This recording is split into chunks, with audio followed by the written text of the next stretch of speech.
Hello everyone, this is Ravi. और जैसा कि आप लोग को हम बता रहे थे कि हम लोग पढ़ रहे थे मैग्नेटिक फील्ड चैप्टर, और उसमें भी पढ़ना है, आज हम लोग को पढ़ना है मैग्नेटिक फील्ड लाइंस। ठीक, मैग्नेटिक फील्ड लाइंस हम लोग को वो चैप्टर आज पढ़ना है। इससे पहले हम लोग लॉरेंस फोर्स पढ़े थे और आज हम लोग मैग्नेटिक फील्ड लाइंस पढ़ेंगे। तो चलिए स्टार्ट करते हैं बिना किसी देरी के। ठीक, एक मिनट, मेरा माइक, चलिए माइक सही हो गया, माइक अंदर चला गया। तो अब आज हम लोग पढ़ेंगे अभी मैग्नेटिक फील्ड लाइंस। हमारा ये जो टॉपिक है वो हम लोग पढ़ेंगे। इससे पहले हम लोग जो 2-3 टॉपिक कर चुके हैं मैग्नेटिक फील्ड में के चैप्टर में। तो चलते हैं, समझते हैं क्या होता है मैग्नेटिक फील्ड लाइंस। साफ साफ डिफिनीशन लिखा हुआ है, बोर्ड का जिनका एग्जाम है वो ध्यान दे, लिख के चलो आगे, फुल मार्क्स मिलेगा, कोई टेंशन नहीं है। ठीक, क्या कह क्या रहा है, it is hypothetical structure either in the form of straight line और curve line which gives the information about the direction and relative strength of magnetic field at a point in space। कह रहा है कि यह एक hypothetical structure है। सबसे पहले मैग्नेटिक फील्ड लाइंस क्या है, यह एक हाइपोथेटिकल स्ट्रक्चर है जो कि हमको इंफॉर्मेशन देता है, और वो जो हाइपोथेटिकल स्ट्रक्चर होगा वो किस तरह का होगा, वो या तो स्ट्रेट लाइन होगा या तो कर्व लाइन होगा। और वो स्ट्रेट लाइन और वो कर्व लाइन हमको क्या देगा, विच गिव्स द इंफॉर्मेशन, वो हमें इंफॉर्मेशन देगा क्या चीज का, तो डायरेक्शन का। ठीक, about the direction and relative strength, उसके पावर का, उसके शक्ति का हमको इंफॉर्मेशन देगा, जानकारी देगा। और किसका, तो magnetic field at A point in space, कहीं पे भी कोई भी जगह पे मैग्नेटिक फील्ड जहां पे है वहां पे उस पॉइंट के लिए जहां पे आप देख रहे हैं उसके बारे में बताएगा। क्या चीज बताएगा। तो फिर से हम लोग डिफिनीशन पे ध्यान देते हैं कि यह एक तरह का हाइपोथेटिकल स्ट्रक्चर है जो कि स्ट्रेट लाइन या कर्व लाइन के फॉर्म में रहेगा। और वो क्या करता है, हमको इंफॉर्मेशन देता है कि वो उसके बीच का मैग्नेटिक फील्ड का जो वह डायरेक्शन क्या है, मैग्नेटिक फील्ड का डायरेक्शन क्या है और उसका रिलेटिव स्ट्रेंथ कितना है, मतलब वहां पे आसपास में उसकी शक्ति कितनी, उसकी क्षमता कितनी है, उसके बारे में हमको बताता है। ठीक, यही बहुत सिंपल सा छोटा सा डिफिनीशन है, उसको आपको समझना है। आप इसको लिख सकते हैं या इसका स्क्रीनशॉट ले सकते हैं। यहाँ पे स्क्रीनशॉट लेने का अलाउ है, यहाँ पे कोई दिक्कत नहीं आपको, आप यहाँ पे स्क्रीनशॉट ले सकते हैं। फिर से समझते हैं, आप लोग तब तक लिखिए, हम समझा रहे हैं, आप लोग लिखिए। जब हम एक बार नहीं, 2 बार नहीं, 3 बार नहीं, 10 बार समझाएंगे, लेकिन आपको वो चीज समझ में आनी चाहिए। तो आप लोग तब तक लिखिए, तब तक हम इसको एक बार और बोल देते हैं कि यह एक तरह का हाइपोथेटिकल स्ट्रक्चर है जो कि स्ट्रेट लाइन या कर्व लाइन के फॉर्म में होगा, जो कि हमको इंफॉर्मेशन देगा, जानकारी देगा कि उसका मैग्नेटिक फील्ड लाइन का डायरेक्शन क्या है और उसकी क्षमता क्या है, उसका स्ट्रेंथ क्या है, किसी भी पॉइंट में, स्पेस में किसी भी पॉइंट में उसका क्षमता क्या है, उसका डायरेक्शन क्या है, सब बताएगा। तो ये लिख लीजिए, आप लोग को कोई दिक्कत नहीं होनी चाहिए, बहुत ही ईजी था। अब जैसा कि हम लोग समझ लिए हैं कि मैग्नेटिक फील्ड लाइंस क्या होता है, आप लोग लिख चुके हैं कि मैग्नेटिक फील्ड लाइंस क्या होता है, इसके बारे में कुछ ज़्यादा जानकारी हम लोग हासिल करेंगे। तो ज़्यादा जानकारी हासिल करने के लिए हमको क्या करना होगा, इसकी प्रॉपर्टीज़ पे ध्यान देनी होगी, इसकी प्रॉपर्टीज़ के बारे में पढ़ना होगा। तो हम लोग अब इसकी प्रॉपर्टीज़ के बारे में पढ़ेंगे। तब तक के लिए आप इसको नोट कर चुके हैं तो अच्छी बात है, नहीं किए हैं तो करिए।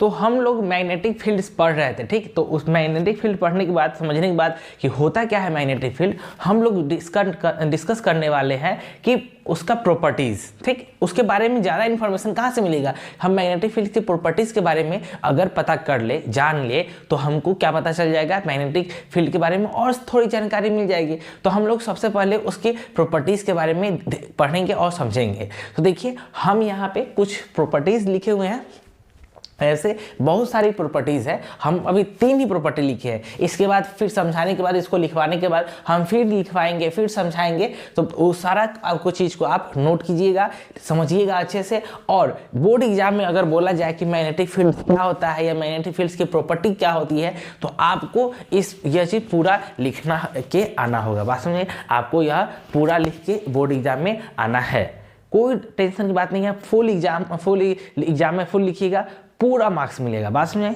तो समझते हैं कि क्या है प्रॉपर्टीज ऑफ मैग्नेटिक फील्ड। पहला property, it always form A close loop.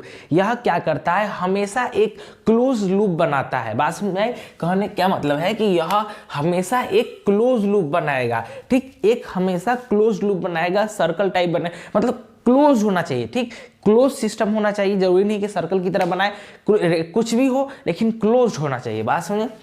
उसके बाद बोल रहा है क्या कि the relative strength of the magnetic field is directly proportional to the magnetic field lines.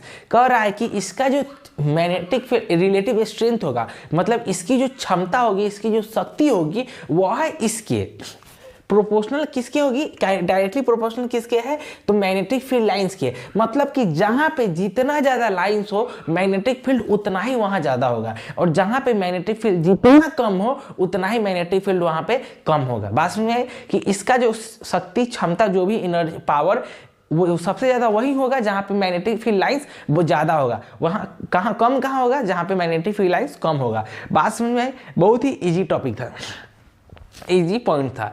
उसके बाद if the magnetic field lines are straight line the direction of magnetic field is along it. बोल रहा है कि अगर जो magnetic field lines है वह स्ट्रेट लाइन हो, बात समझ में, स्ट्रेट लाइन होगा तो उसका डायरेक्शन क्या होगा, तो उसका डायरेक्शन उसी लाइन के एलॉन्ग होगा। बात समझिए। अगर पूछ रहा है कि, बोल रहा है कि इसका जो स्ट्रेट लाइन है, इसका मैग्नेटिक फील्ड का डायरेक्शन क्या होगा इस स्ट्रेट लाइन का, तो इसी के लाइन के एलॉन्ग इस तरह हो सकता है या तो इस तरह हो सकता है, डिपेंड, देखेंगे कि हम लोग को डायरेक्शन किधर जा रहा है, बस इतना जानेंगे कि इसी लाइन के एलॉन्ग होगा, ये तो कंफर्म है। फिर बोल रहा है कि then if the magnetic field lines are curve then the direction of magnetic field along the tangent at that point। बोल रहा है कि अगर उसका लाइन जो हो स्ट्रेट लाइन ना होकर कर्व लाइन हो, मतलब कर्व मतलब इस तरह का कर्व्ड हो, उस तरह का लाइन हो, तो उसमें हम उसका डायरेक्शन कैसे पता करेंगे, तो उसका डायरेक्शन पता कैसे होगा कि वो बोल रहा है कि उसके टेंजेंट के एलॉन्ग होगा। बोल रहा है, ये क्या बोल रहा है कि अगर कोई कर्व्ड लाइन है तो उसका डायरेक्शन क्या होगा, उसका मैग्नेटिक फील्ड का डायरेक्शन इसके टेंजेंट के एलॉन्ग होगा। इसका जो टेंजेंट होता है इसके एलॉन्ग होगा, या तो इधर हो सकता है या तो इधर हो सकता है, डिपेंड करता है कि हम लोग उस समय डायरेक्शन क्या मानेंगे उसे। तो क्या होगा इस कर्व लाइन का, टेंजेंट के एलॉन्ग उस कर्व लाइन का डायरेक्शन होगा, स्ट्रेट लाइन का उसके लाइन के एलॉन्ग होगा। तो यह 3 पॉइंट था। हमेशा क्लोज लूप बनाता है, जहां पे दूसरा कि जहां पे ज्यादा है, जितना मैग्नेटिक फील्ड लाइंस उतना ही ज्यादा क्या होगा, उसका स्ट्रेंथ होगा। उसके बाद स्ट्रेट लाइन का डायरेक्शन उसके स्ट्रेट एलॉन्ग लाइन के एलॉन्ग, और कर्व लाइन का डायरेक्शन क्या हो जाएगा, मैग्नेटिक फील्ड लाइन का कर्व लाइन, अगर मैग्नेटिक फील्ड लाइन रहे तो उसका डायरेक्शन टेंजेंशियल हो जाएगा, टेंजेंट के अलोंग हो जाएगा। बात समझ में। यह 3 इंपॉर्टेंट पॉइंट था, आप इसको लिखिए। इसके बाद हम आपको कुछ और इसके बारे में पॉइंट है वो हम लिखवाएंगे, फिर हम लोग आगे बढ़ेंगे, कंटिन्यू करेंगे। ठीक, लिख लीजिए।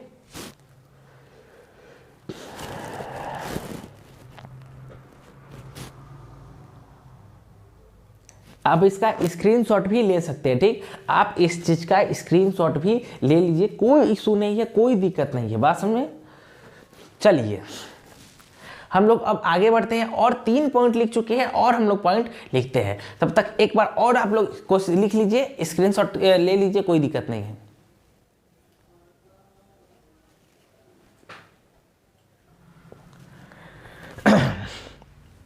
तो हम लोग जैसा कि मैग्नेटिक फील्ड लाइंस पढ़ रहे थे, उसमें 3 इंपॉर्टेंट उसका प्रॉपर्टीज देख चुके थे मैग्नेटिक फील्ड लाइंस का। तो आगे हम लोग देखते हैं उसका प्रॉपर्टीज और उसके बारे में हम लोग समझते हैं। तो देखिए 4, 5, 6 लगभग 6 प्रॉपर्टी है इसकी, मैग्नेटिक फील्ड लाइंस की 6 प्रॉपर्टी है। हम 6 के बारे में डिस्कस करेंगे, 3 डिस्कस कर चुके हैं, 3 अब डिस्कस करेंगे। तो देखते हैं क्या है ये।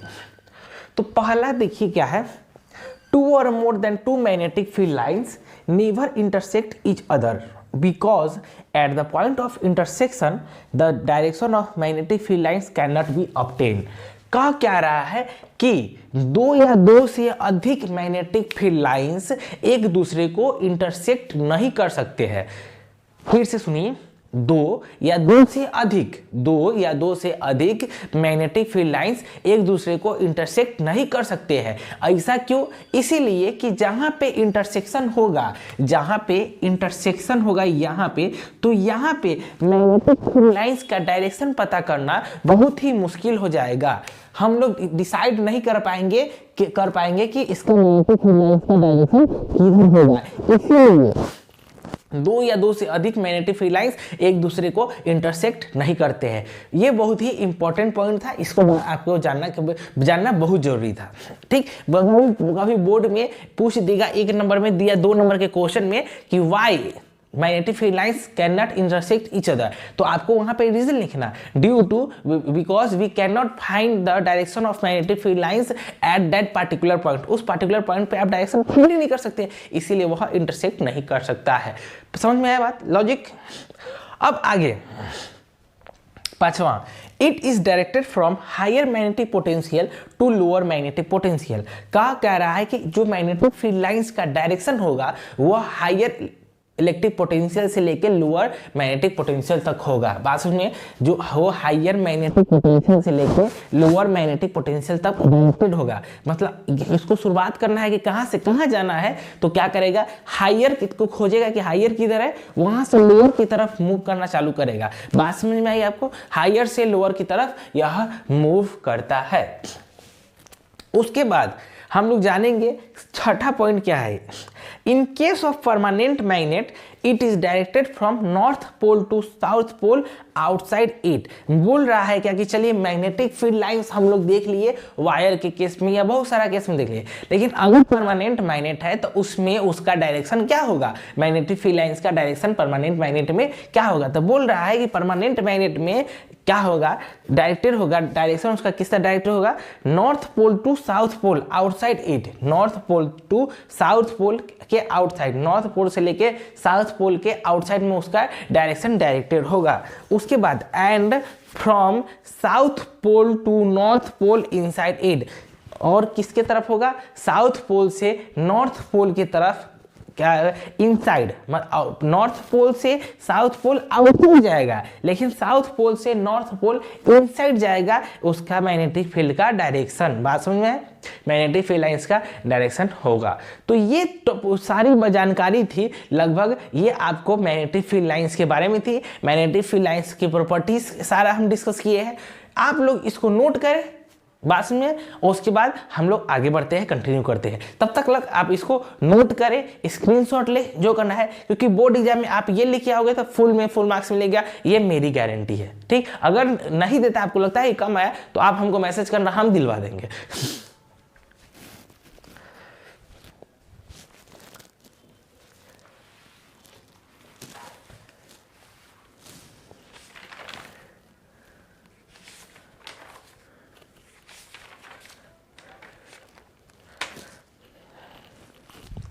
तो आप लोग हम आशा करते हैं, उम्मीद करते हैं कि यह आप लोग पूरा नोट कर चुके हैं, लिख चुके हैं या स्क्रीनशॉट ले चुके हैं कि आपको आगे बाद में इसको लिख सके। ठीक, तो हम आज के लिए इतना ही रखते हैं। ये जो आज का जो टॉपिक था हमारा पूरा टोटली किसके ऊपर था, मैग्नेटिक फील्ड लाइंस के ऊपर था। मैग्नेटिक फील्ड लाइंस क्या होता है वो हम लोग समझे, मैग्नेटिक फील्ड का प्रॉपर्टीज हम लोग सारा डिस्कस किए।